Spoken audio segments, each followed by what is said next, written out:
Smile. Hello, and welcome to my channel. Today I want to talk about the Great Gay Riots of 1989. As I mentioned in some of the videos, I was the liaison between the gay community and the Long Beach Police Department, and I was respected by both. And as such, I was a member of the police chief's advisory committee, and I would meet with the chief once a month, talk about anything.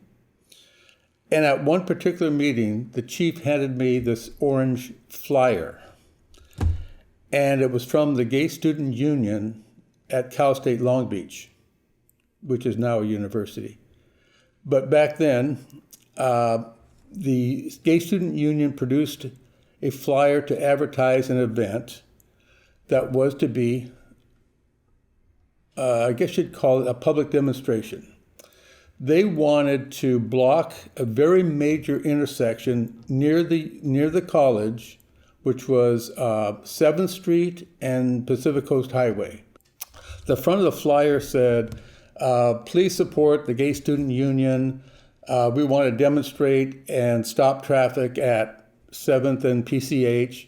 We would like 500 to 1,000 protesters to arrive to protest police brutality.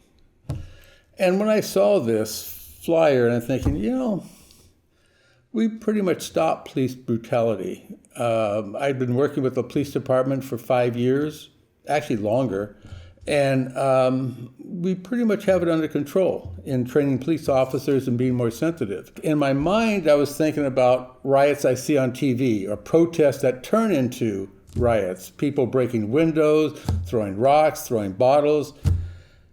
And I didn't know, I was bothered by it. And the chief says, well, would you like to be there and come to our staging area? And what I saw was astounding. The police had their staging area about a block away from that major intersection. It was behind buildings. They do that because they don't want protesters to know that the police are there, because it might instigate issues like issues of violence. So they usually stay hidden and prepared.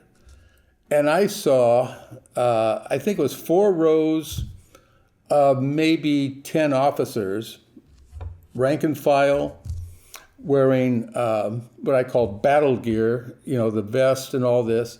They didn't have the full body shields, but they had the hard hat helmets with the glass shields coming down their face in case people were throwing stuff. They had a police bus also in the parking lot. It was all white with a black stripe to take in any of the protesters that they wanted to arrest because maybe they were committing some violent act. So they were well prepared, and the police department, based on that one flyer, was doing exactly the right thing. They even had a spotter. I don't want to say it was like a sniper, but it was a spotter, people with glasses on 1 or 2 of the roofs looking at the intersection from that point of view.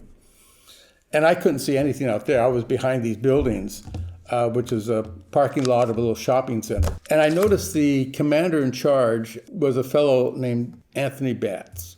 He was newly promoted to commander within a few months. This was his first what you might call an anti-violence combat operation. This was big.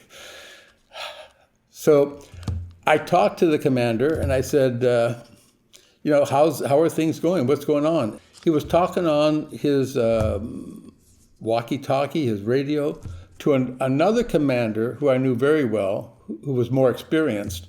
And the commander was advising Tony Batts to keep the troops there.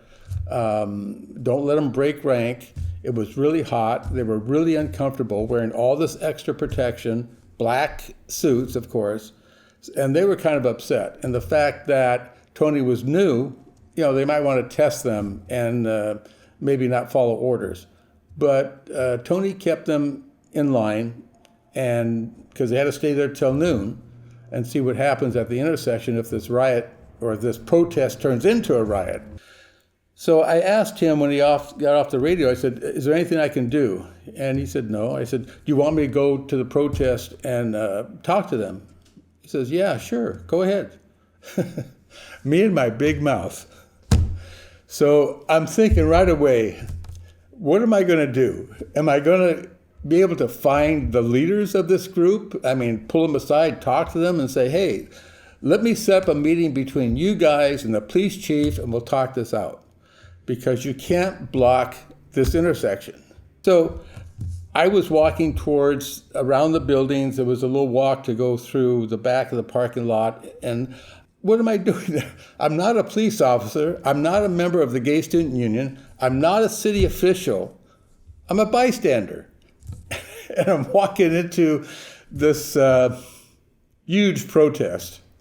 And so I'm walking around and I'm turning the corner and I'm just so frustrated because I can't think of a solution. What am I going to do? What am I going to say? And I looked up and I saw the protest. It was amazing. You will not believe this. And I want you to know that I tell the truth. In these videos and what I write in my books, people think I'm exaggerating. But what I tell you is the truth. I saw the protester. One. There was one person in that near that intersection. He was the person who wrote up the flyers. He was the current president of the Gay Student Union. He dispersed all these flyers out all over campus and to the Gay Center and other places. And nobody came to the protest. Just him. And all these cops, 40 cops, are waiting to pounce on all these rioters if they get out of control. It was funny. And he was at the tip of the finger of the left turn lane where there was a pole that said left turn, and he was just holding on the pole, going around in circles. He never set foot on the pavement. And I went up and talked to him. I said, you have an army back there ready to arrest all these protesters. His face so embarrassed. It kind of flushed red. And I think basically everybody knew the police were cool. We hadn't had problems with the police department for years. And this also says what kind of a poor leader this young man was, because he didn't organize anything. He just put out the flyers. Okay, I guess everybody's going to come. And there was one person there. And I said, well, let me go buy you a cup of coffee. And he wouldn't answer me. He felt just too weird, He wouldn't even talk to me. So I turned around to start the walk back to around the buildings and the parking lot where the police were. And I noticed that he left and went away. The police thought I was a hero. I didn't do anything. I was nobody, It was such a funny thing to see the city's response to that one flyer and the assumptions they made, which I think were appropriate. To have the prison bus there, to have all the security, the combat outfits, all the command staff for one person. I just wanted to share that with you because I thought it was pretty funny. Thank you for watching.